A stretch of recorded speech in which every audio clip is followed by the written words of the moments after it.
Yo, aujourd'hui, je voudrais refaire un petit peu l'introduction que j'avais fait l'autre fois, mais un peu plus, avec un peu un autre point de vue. Puis on va résumer un petit peu là où on en est. L'introduction, j'ai donné comme titre Les anges et les titans. La série d'histoires que nous lisons traite de la relation qu'il y a entre les Devas, les anges, on peut dire les anges ou les dieux, comme vous voulez, et les Asuras, les titans, les privés de lumière, les êtres des ténèbres.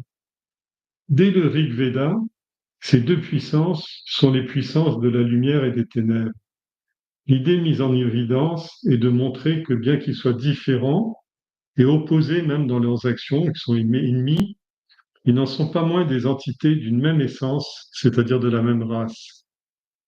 Leur distinction porte donc en réalité sur leur orientation, leur évolution et les transformations. C'est-à-dire que, on va y venir. C'est pourquoi les textes emploient à répétition le mot vrit, comme qui signifie tourner, rouler, tourbillonner. C'est le nom de Vritra qu'on avait vu la dernière fois, le démon, le dragon Vritra. Et ceux qui ont un peu étudié le Vedanta, Manovritti, c'est-à-dire le, la progression mentale, l'évolution mentale, le mental qui tourbillonne. Alors,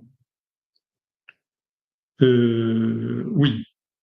Donc, l'idée, c'est que les Devas et les Asuras sont cousins. Les uns sont fils de Diti et Aditi, comme on a vu la dernière fois. Mais non seulement ils sont cousins, ils sont vraiment de la même race. Et c'est que leur fonction au niveau du plan divin qui diffère. Les écrits anciens, comme les Brahmanas ou les Védas, disent les serpents sont le soleil et la science des serpents est le Veda. Alors, on dit aussi dans ces Brahmanas, les Brahmanas, c'est les commentaires sur les Védas, c'est-à-dire c'est des textes en prose, oui, pas en prose, c'est avec des vers ou pas, non, sans vers. Donc c'est bien des textes en prose qui commentent et qui reprennent les Védas et approfondissent, détaillent plus les concepts, pas approfondissent, mais détaillent plus les concepts. Alors, donc, là, c'est très important ce qui est dit là, c'est-à-dire les ténèbres mises en action sont la lumière et la lumière en puissance ce sont les ténèbres. C'est-à-dire que globalement, le, le plan divin ou l'histoire divine ou la création du monde, c'est un voyage de l'obscurité, du chaos vers le ciel, c'est-à-dire vers la lumière dans tous les sens du terme, c'est-à-dire la clarté mentale et la clarté physique. Donc, les ténèbres mises en action, c'est-à-dire les démons mis en action, sont la lumière, et la lumière en puissance et les ténèbres. Alors, on vous avait dit la dernière fois qui est arrivé en premier entre les Asuras et les Devas. Non, ce sont les Asuras. Remettez-vous toujours dans votre expérience personnelle. Par quoi avez-vous commencé? Par la connaissance ou par l'ignorance? C'est-à-dire de l'indéfini, du chaos, du magma, etc. Petit à petit, ça émerge. Et l'idée des Védas, une idée très profonde des Védas, c'est que cette émergence du chaos se fait par l'action. L'action, ça veut dire mettre en action le chaos, ça veut dire aller vers le divin. C'est pour ça que le yoga de l'action est aussi important. C'est pour ça qu'il vous dit ici, les ténèbres de l'inconscience, de l'inadvertance, de la paresse, de l'inertie, de l'incompréhension, du tamas, une fois qu'elles sont mises en action, ces ténèbres, elles deviennent de la lumière, c'est-à-dire des anges. Et la lumière ne perd jamais sa puissance, c'est-à-dire sa nature profonde étant l'ignorance. C'est pour ça que on va faire un petit détour par la Bible. Lucifer, le plus premier des anges, est devenu le premier des titans et il s'appelle celui qui fait la lumière, c'est-à-dire qu'il est descendu au profond de la matière. Il y a une autre idée autour des anges et des titans, c'est que, oui, pardon, avant d'y aller, de dire cette nouvelle idée, on dit on peut appliquer deux désignations, Asura et Veda, à une seule et même entité suivant son mode d'opération. Et l'exemple de Varuna dans le Rig Veda est très important puisque dans le Rig Veda, à un moment, on s'adresse à lui en disant tu es Agni, c'est-à-dire Indra ou la lumière ou la lumière, et tu es Trita.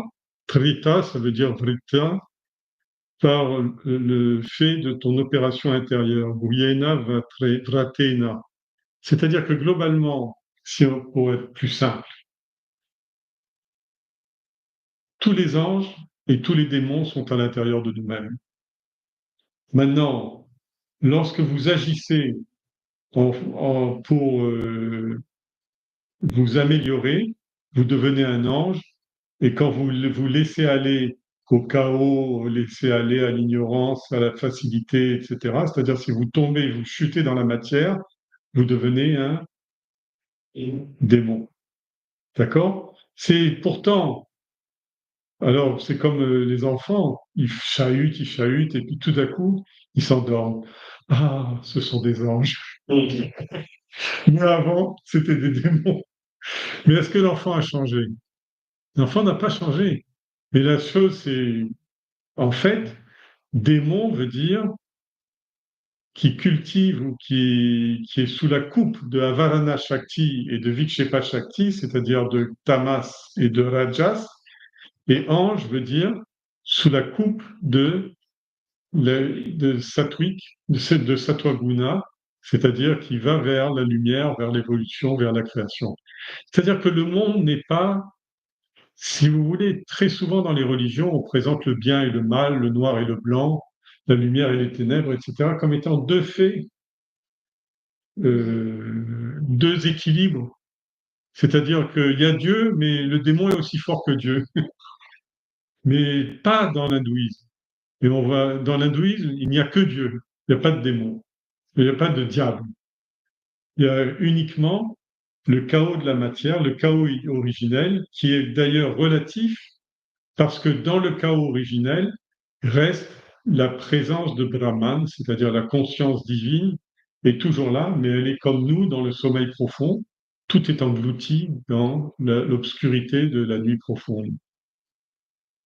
Et alors, ce qui change, qui transforme un démon en ange, c'est ce qu'on appelle le Guyena Vratena, l'opération ou la disposition intérieure, l'évolution intérieure, le comportement intérieur d'un individu.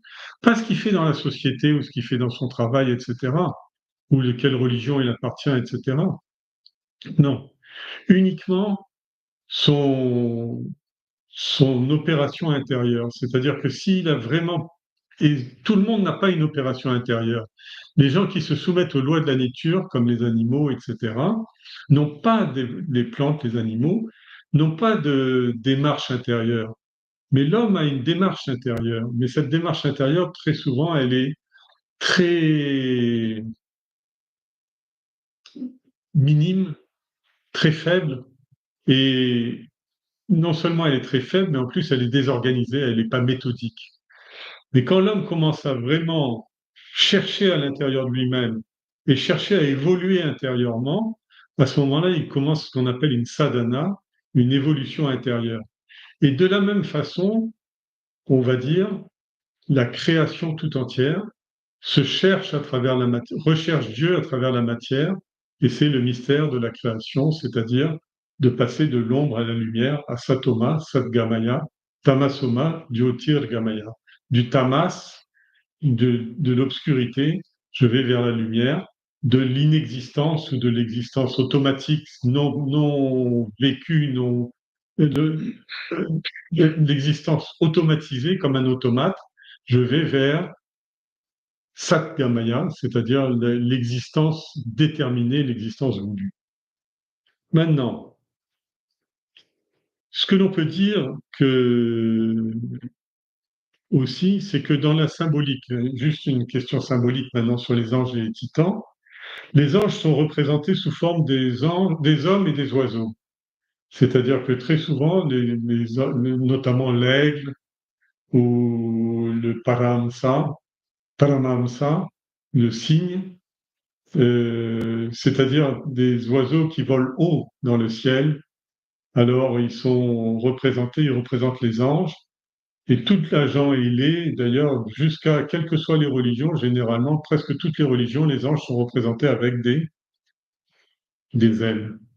Et quant aux titans, c'est-à-dire aux asuras, ils sont représentés sous forme d'animaux, et plus particulièrement le serpent. Pourquoi? Parce que le serpent répond directement aux forces telluriques, aux forces de la nature. Il rampe, il n'a pas de jambes, il n'a pas de possibilité d'ailes pour s'élever, et ni d'ailes pour s'élever, ni de jambes pour marcher. Alors il rampe sur le sol, il est au plus près de la terre, il est au plus près de la matière la plus tamassique. Mais les autres animaux qui se représentent aussi les asuras, parce que eux, ils se déplacent horizontalement sur la terre avec leurs pattes, mais ils n'arrivent pas à monter au-delà. Et pourquoi est-ce que les hommes sont dans la catégorie des anges? Parce que, mais pas tous les hommes.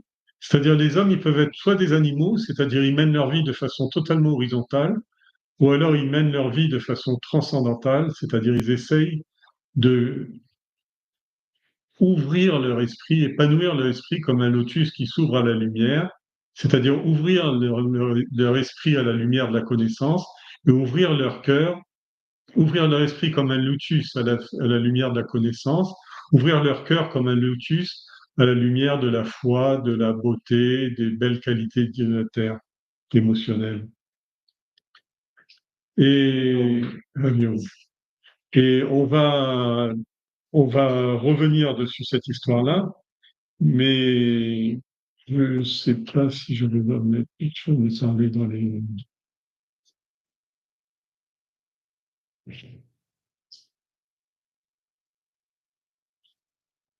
Bon, j'en ai pas parlé, mais j'aurais dû vous en parler la dernière fois. Vritra. Vritti, je vous ai dit, c'est tournoyer, etc. En même temps, Vritra, c'est exactement Avarana. C'est-à-dire, c'est la puissance de recouvrement. C'est-à-dire que cette puissance extrêmement forte qui est le recouvrement. Et il y a un fait, quand je vous parlais des anges et des démons, c'est-à-dire que globalement, dans la création du monde est comprise comme ça, c'est-à-dire que la tête du démon est coupée, elle tournoie, ce tournoiement, ça devient un astre qui commence par être le soleil noir et qui, au fur et à mesure du punyam ou de l'évolution de l'action cosmique, devient un soleil. C'est ça le grand combat des anges et des titans. OK? Donc Vritra, qui est la puissance de recouvrement, évidemment, il prend tout de suite la tête de l'armée des Asuras ou des titans. Les Asuras, c'est-à-dire des gens qui sont privés de lumière. Mais lui, il a une lumière. On avait vu sa description la dernière fois. Il était brûlant, c'était un fauve brûlant, etc. Et, et c'est le fils de Twashtra. Alors, je ne vous ai pas parlé de ça la dernière fois, mais décidément, j'ai oublié beaucoup de choses. Mais en faisant le résumé, je vais vous expliquer. L'histoire, c'est comment est-ce que Indra est arrivé à affronter Vritra. Et ça avait commencé par le fait que Indra, à cause de son attitude arrogante au milieu de sa cour des puissances célestes, avec toute la lumière, la beauté, la musique des danseuses célestes, etc., il n'a même pas pris la peine de saluer son gourou qui s'appelle Brihaspati, Jupiter. Brihaspati, c'est le magicien absolu. Et du coup, le magicien, c'est-à-dire celui qui est capable de, d'agir sur la loi de cause à effet, c'est-à-dire qui maîtrise la loi de cause à effet, c'est-à-dire de lui-même s'assimiler à l'état causal pour provoquer des effets. Et donc, Brihaspati disparaît parce que devant l'orgueil, je dirais, la véritable conscience ne reste pas, s'éloigne, est perdue. Donc, ils sont perdus. Et qui c'est qui sont allés chercher, après avoir demandé conseil, etc. Ils ont demandé à Vishwarupa de devenir leur gourou. Vous vous rappelez de cette histoire-là? J'avais même confondu les noms entre Vishwarupa et Vishwakarma. Vous savez qui est ce Vishwarupa là? Où est-ce que vous avez pas déjà entendu parler de ça? Oui, c'est une des femmes de Vichy. Oui, mais où est-ce qu'on en parle? Dans la Bhagavad Gita, tout le chapitre 11 est consacré à Vishwarupa. Vishwarupa, c'est la forme sous laquelle Krishna apparaît à Arjuna. Il apparaît deux fois dans le Mahabharata. Une fois avec les Kauravas, pour montrer qu'ils vont contre la loi divine, donc ils se montrent avec toutes les armes, etc. Et une fois avec Arjuna, parce qu'Arjuna lui dit, j'aimerais voir ta forme cosmique. Et il montre sa forme cosmique. Et alors, Vishwa veut dire la totalité de l'espace, si vous voulez, la globalité de l'espace. Et il y a toute une série de divinités qui ont pour nom Vishwa, Vishwarupa, Vishwamitra, Vishwakarma, etc. À chaque fois, c'est appel à la même notion, c'est-à-dire ce qui dans la Bible est appelé Lucifer. Et alors, quand il se manifeste pour les Devas, bien sûr, il est Lucifer, mais il n'a pas perdu sa nature angélique. Donc, il est du côté des Asuras, parce il a pour fonction d'amener les gens dans la matière, de bouger les gens dans la matière, mais il n'a pas perdu sa fonction divine et il est parfaitement capable d'être le maître des Devas, des anges, et donc il devient l'ange. Mais il faut savoir pourquoi il fait peur. C'est-à-dire, il est décrit dans la Gita, il a trois têtes, il a six paires d'yeux, il a des milliers de bras. Dans chaque bras, il a une arme, toutes les armes de Vishnu, les sabres, le disque, etc. On verra pourquoi après. Donc, il a toutes les armes à sa disposition et évidemment, il favorise son action, c'est-à-dire son action dans la matérialité, et Indra peut pas supporter cette idée et lui coupe ses trois têtes. Vous vous rappelez de cette histoire-là? Les trois têtes qui mangent trois nourritures, la nourriture matérielle, la nourriture de l'action et la nourriture spirituelle. Alors il coupe les trois têtes du dragon et le dragon meurt. Alors, je vous ai parlé tout à l'heure de la décapitation, c'est-à-dire c'est la décapitation de Vishwamitra. Son père, Twastri, le créateur, Twastri, c'est le forgeron, c'est-à-dire c'est pas le créateur de ce qui a existé dans le monde, etc. Mais c'est celui qui a créé les astres et le cosmos physique, c'est-à-dire que la galaxie, Twastri. Twastra ou Twastre. Il y a beaucoup de noms très approchants. Le mieux, c'est Twastre, mais en fait, on peut dire Twastra, Twastri, Twashta, etc. Si vous allez sur Wiki, vous aurez beaucoup de noms différents pour les situer. Alors lui, en tout cas, c'est Vulcain. C'est celui qui forge les astres et les planètes et les cosmos et les galaxies. Et le fait que on est sacrifié ou on est tué ou on est assassiné son fils, son fils étant l'architecte de l'univers, Vishwarupa, c'est-à-dire celui qui va donner toutes les formes aux vivants, plantes, animaux, etc., etc. C'est-à-dire qu'il va le père des créatures. Donc voilà où on en était. Donc Twastri ou Twastra, très mécontent qu'on ait tué son fils, il fait un sacrifice. Il fait un sacrifice dans un feu qu'on appelle le Dakshina Agni. c'est-à-dire le feu du Sud. Bien sûr qu'il fait le feu du Sud parce que c'est le feu de la lumière des démons. C'est la puissance négative. Et alors, dans ce feu démoniaque, dans ce feu, vous savez, dans toutes les religions, on présente l'enfer comme étant un lieu où on brûle. Alors, ce lieu dans les Védas est appelé le Dakshina Agni.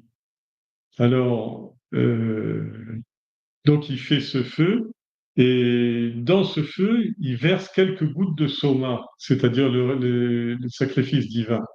Et dans ces gouttes de soma, à ce moment-là, surgit un être qui s'appelle Vritra, le grand dragon, qui est invincible, etc. Et c'est là qu'on prend l'histoire d'aujourd'hui. Ça va le résumé? Je n'ai pas été trop compliqué? Bon. Vritra prit tout de suite le commandement de l'armée des Asuras et partit aussitôt à l'assaut de celle des Devas. Il était si puissant que les Devas ne pouvaient pas résister face à ses prouesses. Rien ne pouvait le contenir. Les armes divines, astras des Devas, se montraient très inefficaces et furent tout simplement avalées par le fils de Twashtra. Vritra brillait d'une éclatante supériorité à cause des armes divines qui avaient été implantées en lui par son père.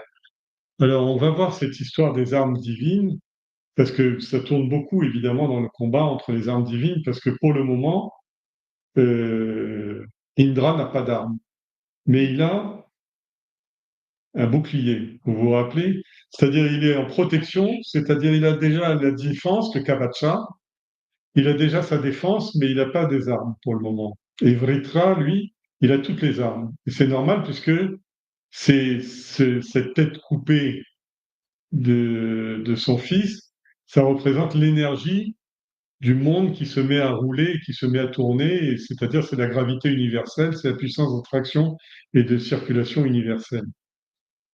Alors,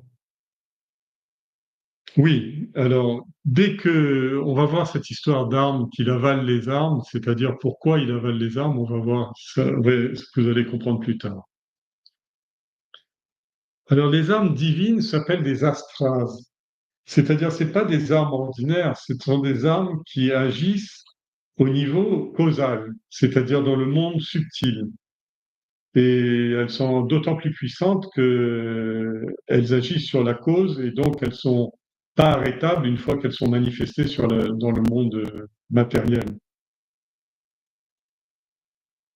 Souvent on parle de deux types d'armes divines, astras et shastras. Astra veut dire les armes divines qui sont pour la destruction, qui coupent, qui sont basées sur l'intellect. Et Shastra, c'est basé sur la spiritualité, c'est les Védas, c'est les écritures sacrées. Donc ça se projette pas. Shastra, ça veut dire uniquement la puissance de la parole divine. Alors, terrorisés et paniqués, les Devas s'enfuirent devant lui et ils se précipitèrent vers Narayana, l'Adipurusha. Là aussi, il faut que je m'arrête. Comment ils se précipitèrent vers l'Adipurusha? En fait, dans le texte, c'est pas tout à fait précisé comme ça. C'est-à-dire que ils se réfugient à l'intérieur d'eux-mêmes. Parce que le démon Vritra recouvre toute la création de son voile d'ignorance. C'est-à-dire que la création du monde n'est pas son évolution, mais son origine du monde, c'est l'ignorance. Et donc, ils n'ont aucun endroit où se réfugier. Le seul endroit, ils peuvent même plus se réfugier auprès des Devas ou des autres Devas, puisqu'ils sont tous battus par Avalana Shakti, c'est-à-dire la puissance de recouvrement.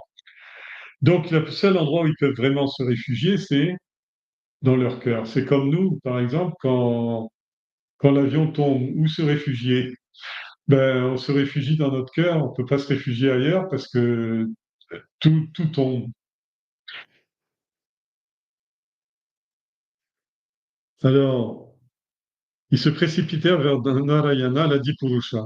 Ils chantèrent ses louanges et ils lui dirent: bien que les Asuras, les fils de Diti, soient aussi des manifestations de ta gloire, Tu les as bien éliminés par ta yoga maya, ton pouvoir d'illusion, en t'incarnant en tant qu'avatar parmi les devas, parmi les hommes, parmi les espèces animales et même aquatiques. Là, dans ces mondes, tu les as punis de leurs offenses. Fais-en de même si tu souhaites, si tu le souhaites, avec le fils de Twashtra. C'est-à-dire qu'ils ne demandent pas, ils disent pas, il nous fait du mal, mais ils se mettent complètement entre les mains du divin, comme leur a enseigné Indra, et ils disent au divin, à Narayana ou à Vishnu, ils leur disent, chaque fois, tu n'es pas neutre dans ce monde. C'est-à-dire que pour que ta création, pour que le monde soit une création et non pas un chaos, il a fallu que tu sacrifies les forces de l'obscurité. Il a fallu que tu sacrifies l'obscurantisme et l'ignorance. Et donc, tu as fait ça maintes et maintes reprises. Et en fait, là, il donne une indication sur ce que sont les avatars de Vishnu. Il y a 10 avatars, les Dasha avatars, c'est-à-dire, et dans la Gita, il dit, chaque fois que Dharma décline, chaque fois que Adharma monte, je me réincarne pour, pour, pour relancer le Dharma, pour relancer le Dharma et sauver les bons sur cette terre. Les bons veut dire les gentils, c'est-à-dire ceux qui participent directement au plan divin. Les autres aussi sont des anges, mais sauf que ils sont privés de lumière, c'est-à-dire ils comprennent rien, donc ils se mettent au service de la matière, ils se mettent au service de la force, ils se mettent au service de la violence, c'est-à-dire Rajoguna, Tamoguna, les engloutis complètement et ils sont au service de ça. Et parce qu'ils ont, mais personne à la fin des temps ne sera damné à tout jamais. C'est impossible de penser que parce que, par exemple, j'ai fait des bêtises pendant toute ma vie, je vais aller pourrir en enfer pendant l'éternité ou parce que j'ai été bien gentil et que j'ai fait la charité, etc. Je vais aller, en 50 ans, je vais gagner l'éternité de Punyam. C'est pas vrai, c'est pas comme ça que ça marche. C'est-à-dire qu'à la fin du geste divin, à la fin de la lila, à la fin de la, du jeu de Dieu, tous les acteurs reviennent, sont résorbés dans l'obscurité et on recommence. Et l'histoire de l'humanité, ce qu'on appelle l'évolution, c'est une évolution de cette ignorance totale, de cet engloutissement total vers la clarté totale, vers l'illumination totale, vers la compréhension totale du sens de la vie et du sens de la création. Alors donc voilà ce qu'ils disent, tu les as punis à cause de leurs offenses, fais-en de même, mais que si tu le souhaites, avec le fils de Twashtra, même s'il est en train de nous tuer tous et nous martyriser, si tu veux nous aider, tu nous aides, mais si tu veux pas nous aider, ainsi soit-il. Le Seigneur des Seigneurs, parce que ne croyez pas, les Devas sont des êtres limités, ce sont des Jivas, c'est-à-dire ils font partie des créatures limitées. Donc, d'accord, ils ne sont pas limités comme nous par 100 années de misère avec la moitié dans le sommeil, etc. Ils sont limités par la création et la dissolution de l'univers. C'est-à-dire que les grandes puissances de ce monde, l'eau, l'air, l'espace, le feu, la conscience, la lumière, les ténèbres, l'énergie et tout ça, ce qu'on appelle les anges et les titans, alors, ils sont là, ils sont en train de dérouler ce monde cosmique. Et dans ce monde cosmique, nous ne sommes qu'un petit rouage, une petite roue dans la montre du temps. Et, et nous agissons, mais nous sommes exactement de la même nature que le reste, c'est-à-dire de nature divine. Alors, oui, je disais tout ça à propos des Devas, parce que les Devas n'ont pas la possibilité de connaître le divin. Ils ne connaissent pas Dieu. Ils ne connaissent Dieu que à la fin des temps. Et si Brahma, le créateur, a bien fait son boulot, c'est-à-dire si le créateur est allé jusqu'au bout de sa démarche de réalisation spirituelle. Mais entre-temps, tout ce qui est pris dans les engrenages de cette montre du temps qu'on appelle la matière, tous ces gens-là ne peuvent pas percevoir Dieu.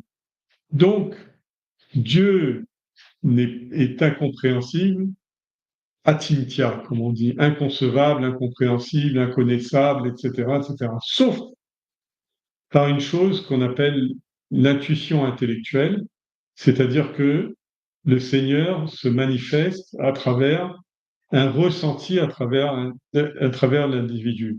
Selon son degré d'évolution, si c'est un enfant, si c'est un sage, si c'est un croyant de telle ou telle religion, etc., il va lui donner des attributs qui vont être différents, des noms et des attributs qui vont être différents.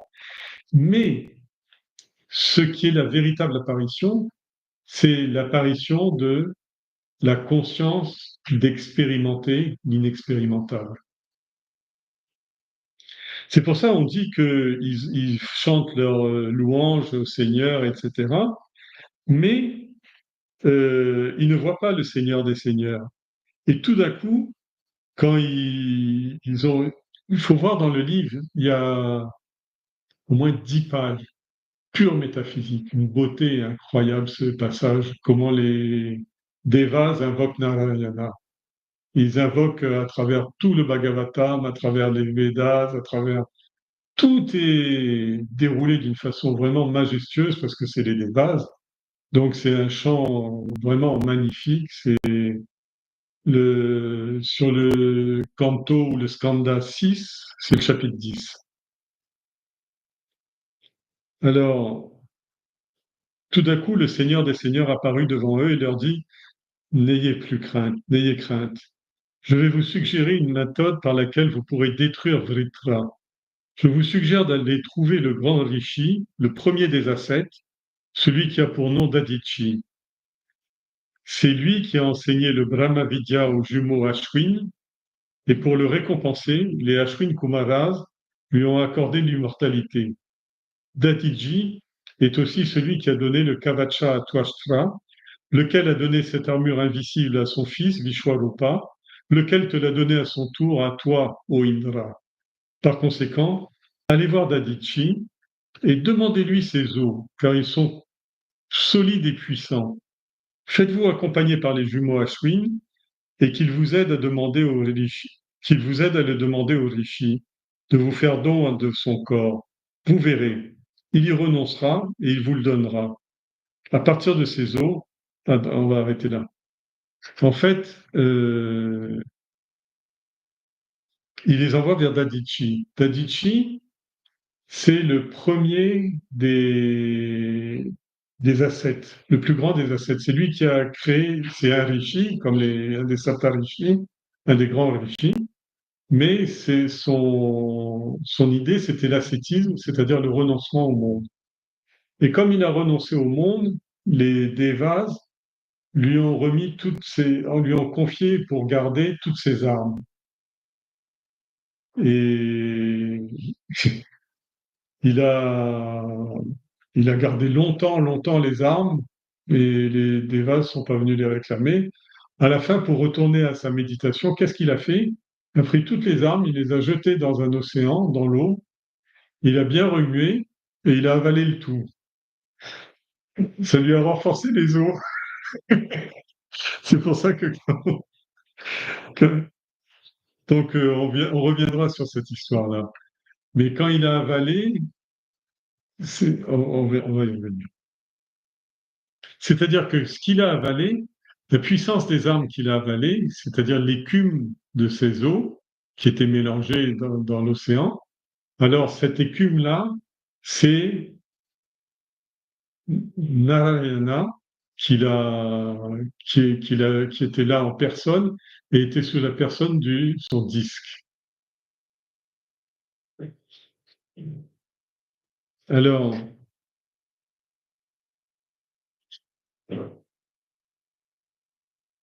le Seigneur des Seigneurs apparut, leur dit n'ayez crainte, etc. Je vous suggère d'aller trouver le grand Rishi, le premier des ascètes, qui a pour nom Dadichi.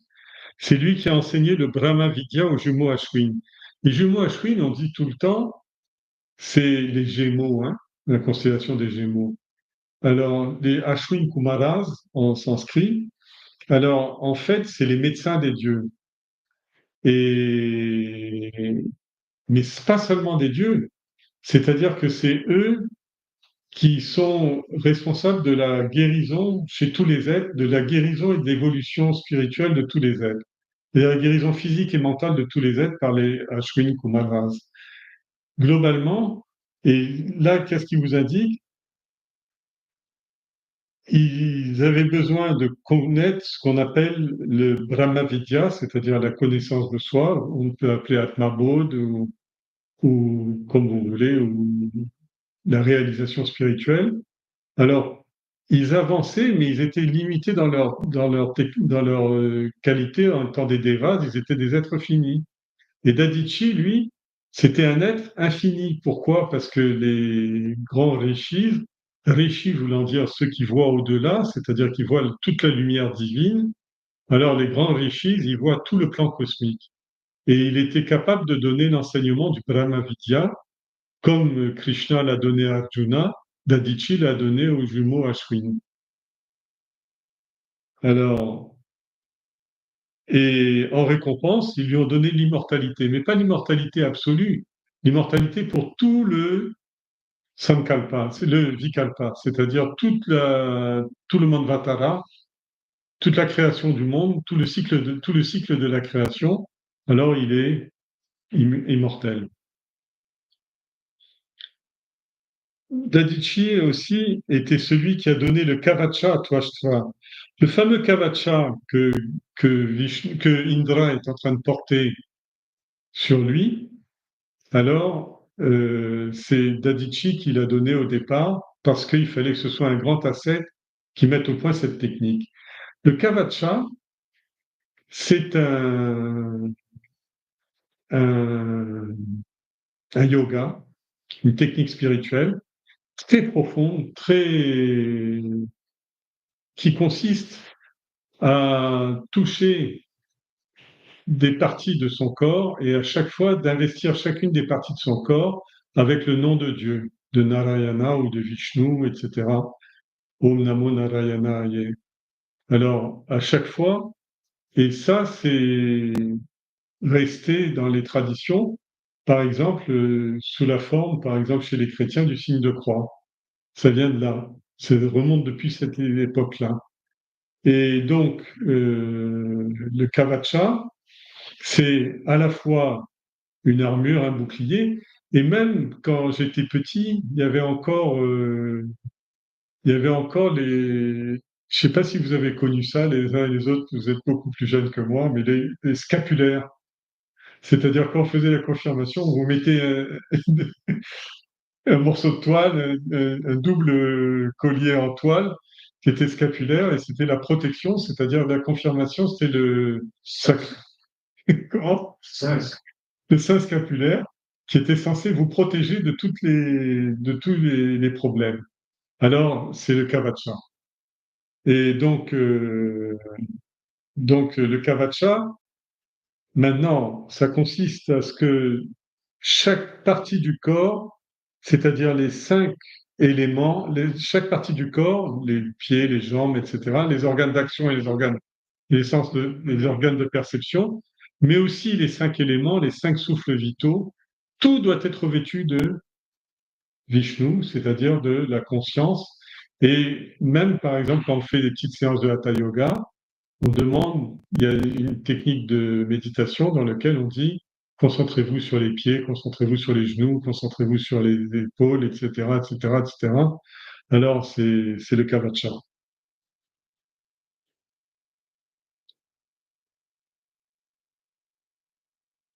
Alors,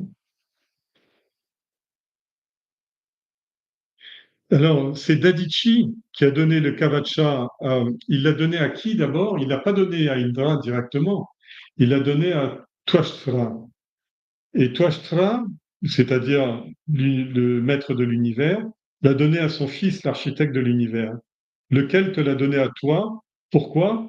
Parce que tu es Indra, tu es le chef des Devas, tu es le chef des anges. Et donc, pour pouvoir t'aider dans ta mission, il faut te protéger et de toutes les influences négatives ou sombres qui puissent te toucher à l'intérieur. C'est-à-dire que nous aussi, on doit forger notre kavacha avec nos pratiques spirituelles de façon à pouvoir être tout le temps, demander à Dieu d'être tout le temps dans la lumière et non pas de retomber dans l'obscurité.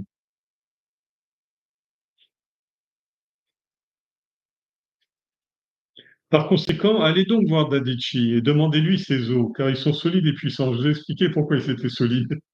D'ailleurs, le Vajra, l'arme qui va sortir, c'est le nom aussi de l'acier en sanskrit. Faites-vous accompagner des jumeaux Ashwin pour qu'ils vous aident à demander au Rishi de vous faire don de son corps. Pourquoi? Parce que pourquoi s'accompagner des Ashwin? Il n'y a pas besoin vraiment d'être accompagné des Ashwin. Les Ashwin sont les élèves d'Adichi, c'est-à-dire que généralement, un maître spirituel, un gourou, ne refuse rien à son élève. Quand c'est quelque chose de bien qui est demandé, alors ça facilite. Vous verrez, il va renoncer à son corps et va vous le donner. À partir de ces eaux, demandez à votre architecte Vishwakarma, encore un Vishwa, vous voyez ce que je veux dire? Vishwakarma, de fabriquer une arme redoutable que vous appellerez Yuddha Vajra ou Vajra Yuddha. Soutenu. Alors, ce Vajra Yuddha, il est connu dans le monde entier, notamment, par exemple, les bouddhistes mettent beaucoup l'accent sur ça. Les bouddhistes tibétains ont un instrument ritualiste qui s'appelle le Vajrayuda. Et dans le bouddhisme, il y a un Vajrayana, c'est-à-dire il y a une voix bouddhique qui parle du Vajra et qui est reconnue comme étant à partir de là. Les Iraniens font exactement la même chose, les Mazdéens, etc. Le Vajra, le bâton de foudre, et même en Amérique du Sud, avec les Indiens d'Amérique et tout, ils avaient leur arme, c'était le bâton de foudre. Mais ce qu'on ne comprend pas, c'est pourquoi est-ce que depuis la nuit des temps, ce bâton de foudre est l'arme universelle, et pourquoi on la voit jamais ou sous forme de représentation, mais on la voit jamais, par exemple, sur les champs de bataille, etc., ou très rarement sur les champs de bataille, sauf sous une forme, c'est celle du Christ, c'est-à-dire c'est le double poignard qu'ont les Jains, c'est-à-dire le double poignard, c'est représentation du Vajra. Mais à part ça, on le voit jamais. Pourquoi? Parce que c'est une arme spirituelle ou plutôt pas spirituelle, mais qui fait une arme qui travaille sur l'énergie et elle provoque la foudre et non pas, elle provoque les éclairs, la foudre. Et c'est pour ça qu'on dit, notamment chez les Indiens d'Amérique, les hommes qui faisaient tomber la pluie en fracassant le ciel avec le bâton de foudre. Alors, soutenu comme toujours, c'est toujours Narayana qui continue. Soutenu comme toujours par ma gloire, vous allez tuer Vritra avec le Vajra en lui coupant la tête, lui aussi. Après sa mort, vous retrouverez à la fois votre gloire et tous vos pouvoirs guerriers. Les Devas allèrent trouver Dadichi. Pleins de honte, ils s'alignèrent devant lui et tombèrent à ses pieds. D'une voix toute hésitante, Indra annonça alors qu'ils étaient venus demander au vieil homme une faveur. Le vieil homme leur sourit en silence, attendant qu'Indra poursuive sa requête. Et Indra lui dit qu'il voulait prendre son corps pour en retirer les os. Il lui expliqua aussi pourquoi faire. Le sourire de Dadichi se fit soudain tranchant et la réponse cinglante à Indra ne se fit pas attendre. Mes chers Devas, la mort est une chose odieuse, même pour le plus équanime des hommes. Vous devez avoir perdu la raison pour venir me faire une requête pareille. D'autant que il avait obtenu l'immortalité des jumeaux Ashwin, c'est-à-dire qu'il n'a aucune raison de mourir, qu'une cause. Même lorsque le Seigneur en personne le lui demande, l'homme a beaucoup de mal, au moment de la mort, l'homme a beaucoup de mal à se résoudre, à se séparer de sa vie et de son corps. Je ne veux pas mourir. J'ai obtenu l'immortalité et je ne vois pas pourquoi je devrais renoncer à un tel privilège pour votre bien-être à vous. Je ne veux pas mourir et je ne renoncerai pas à ce corps. ne peut pas mourir, parce que surtout qu'en plus, ils viennent le trouver après avoir fait beaucoup de bêtises quand même, avoir juste décapité leur gourou. Les Devas lui répondirent, Monseigneur, vous êtes un homme noble, plein d'amour et de compassion envers ceux qui souffrent. Comment pouvez-vous nous dire de telles choses? S'il a la chance, si un homme a la chance, pardon, j'ai une faute de frappe, si un homme a la chance de trouver tout seul les moyens de guérir de ses douleurs, il n'ira jamais demander de l'aide à quelqu'un d'autre. Mais là, nous sommes dans une grande difficulté et nous n'avons aucun moyen de nous en sortir tout seuls. Nous sommes contraints de vous demander cette faveur, tout en étant parfaitement conscients de commettre un acte odieux. C'est la seule chose qui peut nous sauver. S'il vous plaît, acceptez de nous l'accorder. Dadichi répondit avec douceur, Vous m'avez piégé, avec un argument qui ne peut être réfuté. En effet, un homme qui n'aide pas ceux qui sont dans la difficulté n'hérite pas des mondes supérieurs. Je suis donc prêt à mourir pour vous. Un homme vraiment compatissant considère la douleur des autres comme étant la sienne, dans sa propre douleur. Si en connaissance de cause, il ne fait rien pour aider les autres et pour soulager leur douleur, il n'y a aucune différence entre lui et un arbre. Voilà pourquoi je vais vous aider dans votre détresse. Oubliez vos soucis, je vais quitter mon corps et je vais vous laisser pour assurer votre, et je vais vous le laisser pour assurer votre bien.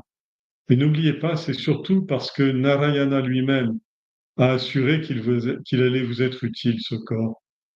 Dadichi s'est retourné vers Brahman et est entré en samadhi.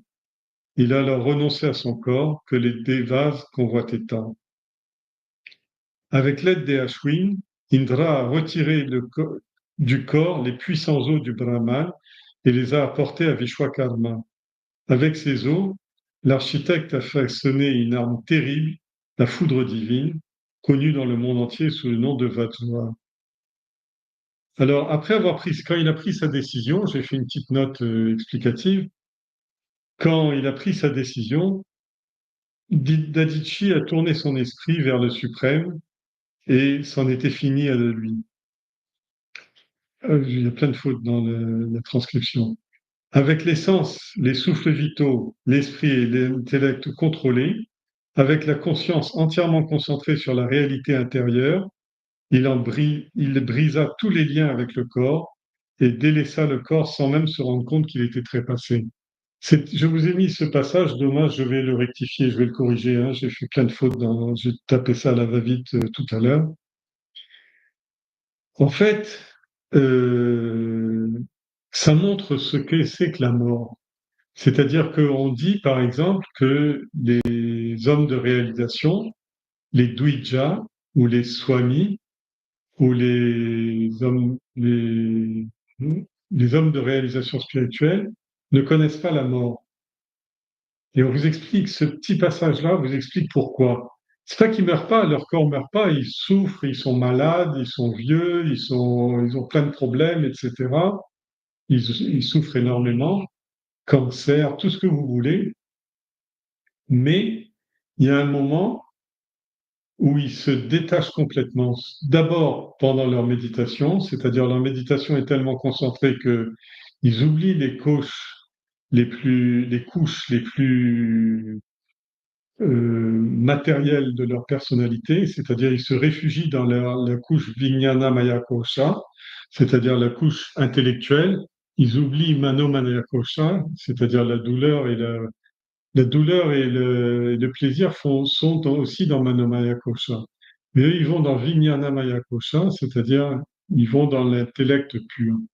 Et en même temps, au-delà de l'intellect, ils figent l'intellect dans la contemplation spirituelle et il dit, ils délaissent leur corps sans même se rendre compte que le corps a trépassé. Trépasser veut dire d'ailleurs passé, sorti, c'est le corps qui tombe. Et dans la Gita, on dit ils laissent leur corps comme un serpent laisse sa mue, hein, au bord d'une rivière ou sur un talus, etc. C'est-à-dire que voilà. Mais là, ça vous explique pourquoi. Et Shankara parle de ça à un moment, c'est-à-dire il dit le Seigneur intérieur réunit ses serviteurs et soit il s'en va avec ses serviteurs et il prend un autre corps, et c'est ce qu'on appelle le Pitrulyana, c'est-à-dire la voie des ancêtres, ou alors il va suivre le Devayana, c'est-à-dire il congédie tout le monde, comme par exemple symboliquement le Bouddha a congédié son cheval et son servant, etc. C'est-à-dire son cheval, son corps et son servant, son esprit, il les a congédiés pour entrer dans la voie dont on ne revient pas. OK? Alors, un petit mot de plus sur Vajra. Vajra ou la foudre est l'arme du dieu Indra. Indra est le dieu des vents, des tempêtes, des orages. Les textes racontent la naissance de cette arme. Les dieux avaient confié tout leur arsenal militaire au premier ascète d'Aditya. Après l'avoir fidèlement gardé pendant une longue période, ce dernier désira retourner à sa pratique méditative. Usant de ses pouvoirs de yogi, il fit dissoudre ses armes dans de l'eau qu'il but avec son écume. C'est peu après que l'Asura Vritra vint défier Indra. Celui-ci vint alors récupérer ses armes. Pourquoi je vous ai mis ce renvoi? Parce qu'en fait, quand Indra va chercher ses armes, il va pas prendre des armes nouvelles, etc. Il vient récupérer les armes divines, les armes des Devas, qui sont dans le corps et qui sont dans les os de, d'Adichi. C'est pour ça qu'il faut que Dadichi, il faut qu'il tienne sa parole aussi, puisqu'il n'était que le dépositaire des armes, étant donné que lui, sa seule arme, c'est le Shastra. Il n'a jamais utilisé Astra. Donc Astra, il l'a avalé, il l'a dissous complètement dans son corps. Et il faut que le grand Vishwakarma, c'est-à-dire le créateur universel, l'architecte universel, récupère ses armes divines, la puissance divine, et la remette sous forme d'armes pour qu'elle puisse s'opposer aux démons. À regret, mais encouragé par Dadichi lui-même, Indra s'exécute et fabrique le Vajra avec la colonne vertébrale et les os. C'est-à-dire, il avait vraiment honte de demander ça. Tous les Devas et Indra en premier avaient vraiment honte de demander un tel service à Dadichi. Et Dadichi lui-même les a encouragés en leur disant oui, la responsabilité d'un homme de sagesse, c'est d'aider les autres même si c'est des moyens, parce qu'à ce moment-là, il atteint les mondes supérieurs. Enfin, les mondes supérieurs, il veut dire les mondes qui ne sont plus manifestés. C'est comme ça que Dadichi est parti dans le non manifesté. Voilà pour l'histoire d'aujourd'hui. Vous avez dit qu'elle serait un petit peu étonnante, et ça continuera la prochaine fois encore plus. Est-ce qu'il y a des questions? Est-ce que dans la salle, vous avez des questions?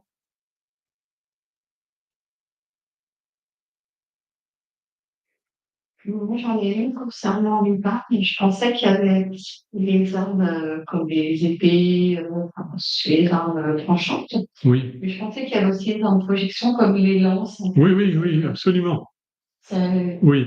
Alors, je ne sais pas si ça se dit Shastra ou pas, je ne pense pas, hein.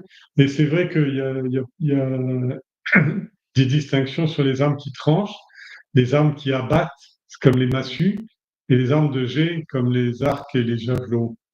Alors, par exemple, Kartikeya, il a une arme de jet.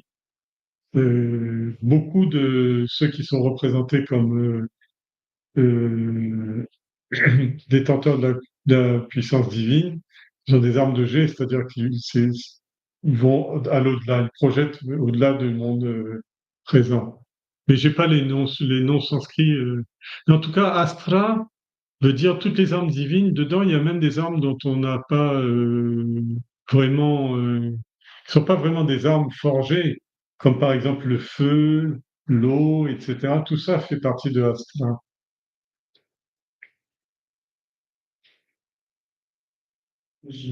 Oui. Question par rapport aux forces démoniaques. Oui. Attendez, j'essaie de tourner le micro vers vous ou essayez de venir que les salles puissent entendre votre question. Je comprends bien la partie ténèbres, la partie pas de lumière par rapport au Dieu ou il y a la lumière. Ça, je comprends. Mais du coup, quand on parle de forces négatives, de forces de haine, de forces de colère, de forces destructrices, est-ce que ça aussi c'est dans les forces enfin, les forces des ténèbres ou C'est les forces des ténèbres, c'est exactement les forces des ténèbres. Alors déjà, sur le plan, si on veut, technique, euh, vous avez entendu la question, j'espère, c'est demander une précision entre les forces, la violence, les forces démoniaques, etc., et l'ignorance et les ténèbres. Le monde est gouverné par les trois gunas. Les trois gunas, c'est sattva guna, la pureté, c'est le seul qui permet d'aller vers le divin. Et il y a rajoguna et tamoguna. Rajoguna et tamoguna, ça commence par tamoguna, c'est-à-dire au début, au commencement. Contrairement à ce que dit la Bible, au commencement n'était pas le verbe. Au commencement, c'était le chaos. Si on parle du cycle cosmique, bien sûr, le verbe veut dire peut-être, si on parle de l'absolu, la conscience absolue, non manifestée, au-delà, l'au-delà, etc. Mais au commencement des temps, c'est le chaos. Exactement, et on le voit encore aujourd'hui. Comment est fait le ciel? Il est tout noir. Et dedans, il y a des astres qui donne de la lumière et qui fait que, par exemple, nous, on voit pas le noir. On voit le noir quand il n'y a pas la lumière du soleil, parce qu'on n'est pas un astre, on est une matière inerte, plus ou moins inerte, un peu réfléchissante. Par exemple, si on va sur les infrarouges ou les ultraviolets, on va voir que la Terre est lumineuse quand même. Mais globalement, on est relativement obscur par rapport à la lumière blanche. Et donc, les millions de galaxies que l'on photographie de plus en plus à la NASA, etc., ne sont que des, des vases, c'est-à-dire des astres lumineux qui percent l'obscurité, c'est-à-dire qui combattent l'obscurité. Mais quand on parle de la fin du monde, pas la fin de notre petite Terre ou de notre système solaire, mais quand on parle de la fin cosmique, le Big Crush, comme ils appellent. Big Crush veut dire tout s'anéantit. Mais on s'anéantit comment dire? D'abord dans le noir, on tombe dans l'obscurité. Alors, maintenant, mais l'histoire de l'humanité ou l'histoire du cosmos, pareil, c'est une histoire d'une marche vers la lumière. Et cette marche vers la lumière, elle se fait pas dans le temps, hein, parce que le temps va nous conduire au chaos final. Mais elle se fait dans la qualité. C'est-à-dire que on sort de l'obscurité, on sort de l'obscurantisme, on sort de l'ignorance, on sort de la paresse et on monte vers l'estime de soi, vers la connaissance, vers l'efficacité, vers la compréhension, vers la douceur, vers l'amour, vers l'universalité, vers la compréhension, etc. C'est-à-dire que globalement, c'est là les anges et les démons. Le chapitre 16 de la Gita explique très très bien les voies démoniaques et Swamiji disait tous les mots qu'il y a dans le dictionnaire qui décrivent les devas ou qui décrivent les asuras, tous ces mots-là, on les connaît, ils sont dans notre tête. C'est pas le langage des dieux ou des démons, c'est le langage de l'homme. Vous voyez? Alors, oui, ce qu'il faut comprendre, vous allez voir la fin, la suite. Je ne vais pas répondre totalement à la question aujourd'hui, parce que la suite va venir la semaine prochaine. Mais globalement, ce qu'il faut comprendre, c'est que le monde est une marche vers la lumière. Et c'est une marche vers la lumière dans laquelle la tête tournoie, elle est projetée, elle tournoie, et elle se met à briller. Et après, il n'y a que deux solutions, c'est-à-dire la matière retourne à la matière, et l'acte divin, l'action divine, va monter vers l'absolu, va être expérimenté par le Créateur, Brahma.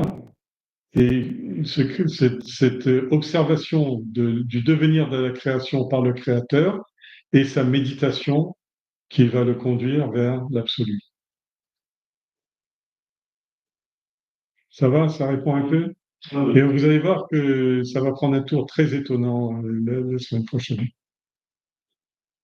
En fait, on peut dire qu'un asura, finalement, c'est aussi un bhakta et un tyagi. Absolument, absolument. C'est pour ça que tous les sages, tous les swamis, tous les maîtres spirituels de l'Inde vous disent, vous ne condamnez jamais un péché, vous condamnez uniquement, vous ne condamnez jamais un pécheur, vous ne condamnez que son péché, car le pire des êtres est de nature divine.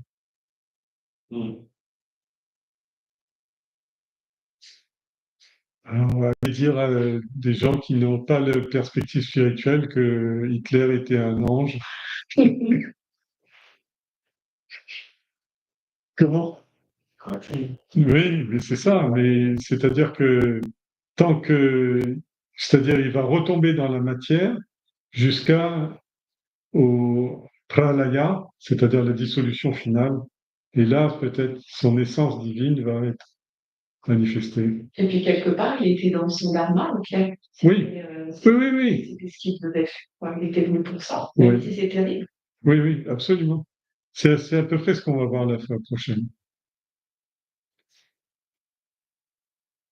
Ok.